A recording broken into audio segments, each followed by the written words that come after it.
Hello friends, welcome to my channel Sonia Hindi club.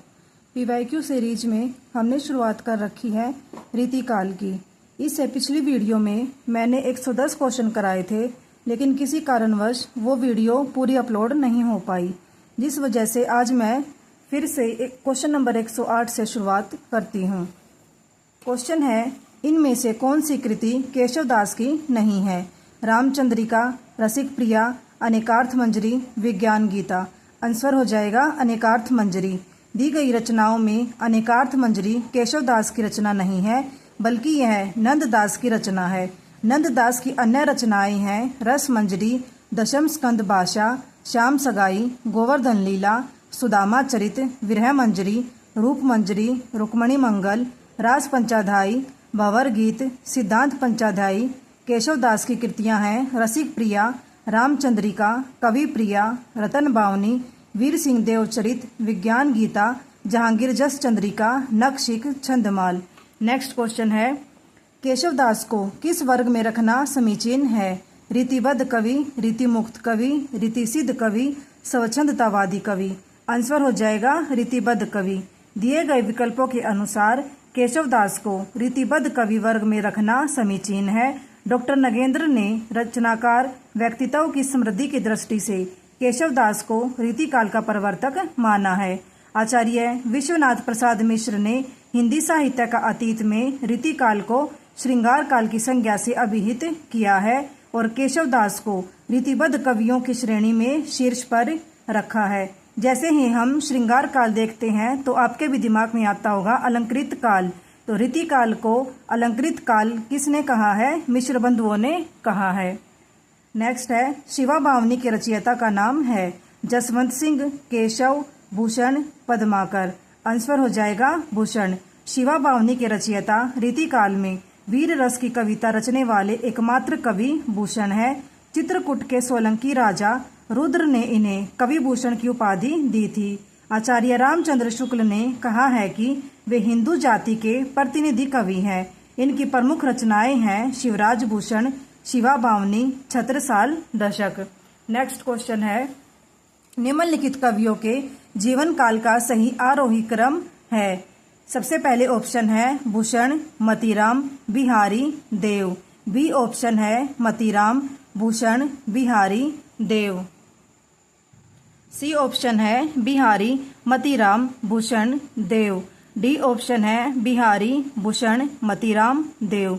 Answer हो जाएगा इसका डी, पहले बिहारी, जिनका समय 1595 ईस्वी, भूषण का समय 1613 ईस्वी, मतीराम का समय 1617 ईस्वी और देव का समय 1673 ईस्वी। नेक्स्ट क्वेश्चन है, निम्नलिखित रचनाकारों में से ललित ललाम के रचनाकार हैं केशवदास, भिखारी दास, मतीराम, कृपाराम। आंसर हो जाएगा मतीराम। मतीराम के काव्य ग्रंथ हैं फूल मंजरी, रसराज, ललित ललाम, सतसई, अलंकार पंचाशिका, वृत्त कौमुदी, लक्षण श्रृंगार तथा साहित्य सार। केशवदास के काव्य ग्रंथ हैं रसिक प्रिया, रामचंद्रिका, कवि प्रिया, रतन बावनी, वीर सिंह देव चरित, विज्ञान गीता, जहांगीर जस चंद्रिका, नखशिख, छंदमाल। भिखारी दास के काव्य ग्रंथ है नामकोश, जिसका अन्य नाम शब्द नामकोश भी है, रस सारांश, छंदार्णव पिंगल, काव्य निर्णय, श्रृंगार निर्णय, विष्णु पुराण भाषा, शतरंज शतीका, अमरकोश। कृपाराम के काव्य ग्रंथ है हित तरंगिणी, एकमात्र काव्य ग्रंथ है और महत्वपूर्ण भी है। नेक्स्ट है, इनमें से कौन सी रचना देव की नहीं है?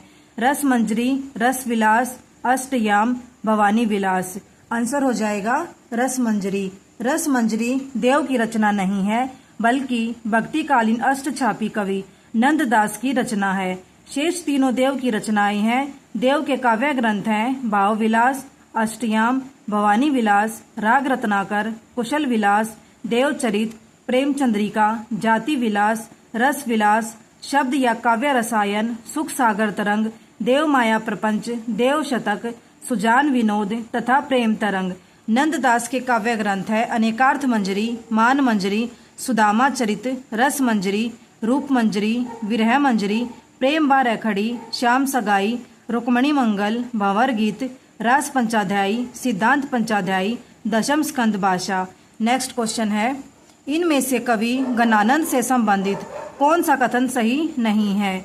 ऑप्शन है, उनकी कविता तत्कालीन दरबारी कवियों में सर्वथा भिन्न थी। वे प्रेम की पीर के कवि थे। भाषा की अभिधा शक्ति का सुंदर प्रयोग उन्होंने अपने काव्य में किया है। विरोधाभास उनका अत्यंत प्रिय अलंकार है। आंसर हो जाएगा इसका सी, क्योंकि जो अभिधा शक्ति है वो गणानंद ने नहीं, देव ने की थी।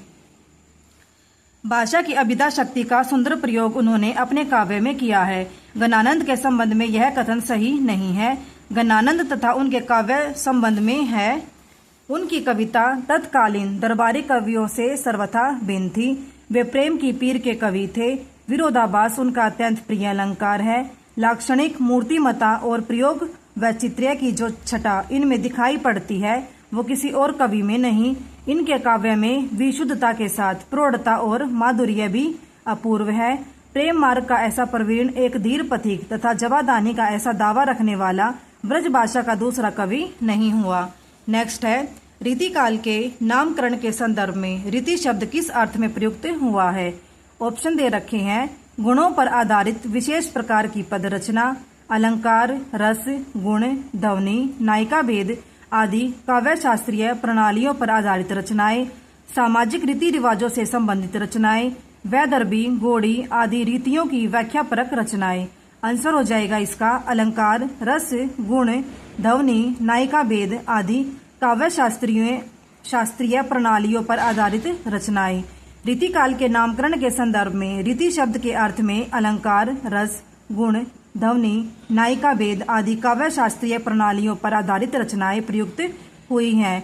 लक्षण और उदाहरणों का प्रयोग, स्वतंत्र काल रचनाएं तथा साहित्यिक रूढ़ियों से मुक्त रचनाएं आदि रीतिकाल की प्रमुख उपलब्धियां हैं। नेक्स्ट है, इनमें से महाकवि बिहारी और उनकी सतसई से संबंधित कौन सा कथन सही नहीं है? प्रकृति का आलंबन रूप में चित्रण उनकी बहुत बड़ी विशेषता है। लोक ज्ञान, काव्य ज्ञान और शास्त्र ज्ञान तीनों का सुंदर समन्वय सतसई में देखने को मिलता है। अनुभाव के चित्रण में बिहारी सिद्धहस्त थे। सतसई में साहित्यिक ब्रज भाषा का प्रयोग किया गया है। आंसर हो जाएगा इसका ए, प्रकृति का आलंबन रूप में चित्रण उनकी बहुत बड़ी विशेषता है। यह कथन ठीक नहीं है। प्रकृति का आलंबन रूप में चित्रण उनकी बहुत बड़ी विशेषता है। कथन बिहारी के संबंध में सही नहीं है। महाकवि बिहारी तथा उनकी सतसई से संबंधित कथन है। बिहारी की एकमात्र रचना बिहारी सतसई दोहा छंद में रचित है। इसकी भाषा परिनिष्ठित साहित्यिक ब्रज भाषा है। बिहारी सतसई में लोक ज्ञान, काव्य ज्ञान और शास्त्र ज्ञान तीनों का अद्भुत समन्वय देखने को मिलता है। बिहारी लाल अनुभावों के चित्रण में सिद्धहस्त थे। बिहारी सतसई प्रबंध काव्य की एक विस्तृत वनस्थली है तो मुक्तक एक चुना हुआ गुलदस्ता है। बिहारी की कविता श्रृंगारी है पर प्रेम की उच्च भूमि पर नहीं पहुंचती, नीचे ही रह जाती है। नेक्स्ट है, लोग है लागी कवित बनावत, मोही तो मेरे कवित बनावत। यह काव्य पंक्ति किस कवि द्वारा रचित है? केशवदास, मतीराम, नंददास, गणानंद। आंसर हो जाएगा इसका गणानंद। प्रेम के पीर के कवि गणानंद जी। लोग है लागी कवित बनावत, मोही तो मेरे कवित बनावत। यह काव्य पंक्ति कवि गणानंद द्वारा रचित है। शेष इस प्रकार है, भाषा बोली न जानही जिनके कुल के दास, भाषा कवि भो मंदमती तेही कुल केशव दास। केशवदास की है। नरपति नैन कमल अनी वृथा चितवत बासर जाही, हृदय कमल में हरी लई कमल मुखी कमलाही। मतीराम की। ताही छिन उड़राज उदित रस रास सहायक, कुमकुम मंडित बदन प्रिया जनु नागरी नायक। नंददास की। नेक्स्ट है, रामचंद्र शुक्ल ने अपने हिंदी साहित्य का इतिहास ग्रंथ में इनमें से किस कवि को हिंदू जाति का प्रतिनिधि कवि कहा है? भूषण, सूदन, लाल कवि, रहीम। आंसर हो जाएगा भूषण।